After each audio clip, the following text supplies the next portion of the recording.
tau atu, tau mai. Ka tīmata te tau hou Pākehā i te tahi o Haunui. Engari, i mui te tainga mai o te Pākehā, i pēhea tā te Māori whakatau i te tau hou. Kei te poho o te rangi, me te nuku o te whenua te whakautua. I mōhio ngā tīpuna ki te tuitui i ngā hononga i Wainganui i ngā whetū, i te maramataka, me te tai ao hei whakatau i te tau hou.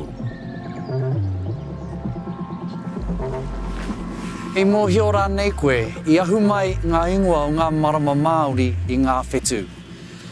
Ko te rewa ngā maru o aua whetū i te wā o whiro, hei tohu, i te tīmatanga o te marama Māori. Mā ngā whetū te marama o te tau e tohu, mā ngā mata o te marama ngā rā e tohu. Ka kia tēnei he maramataka a whetū.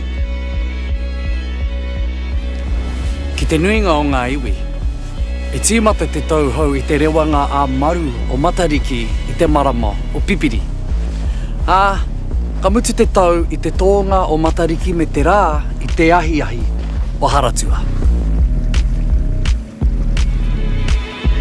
E mohi o Cian, kare tino pai te huarere me te āhua o te rangi hei mātai whetū i te marama o Pipiri.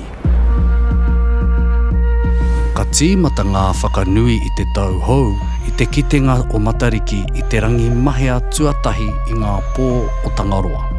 Koe nei te wā tōnui katoa o te maramataka. He wā tēnei hei tangi i ngā mate o te tau kua hori, hei matapai i ngā hua o te tau e tū mai nei. He wā no tēnei hei tuku i ngā manako o te whatu manawa ki te rangi. Me kore noa e whakatinana hia mai e Matariki e te whetū tapu o te tau.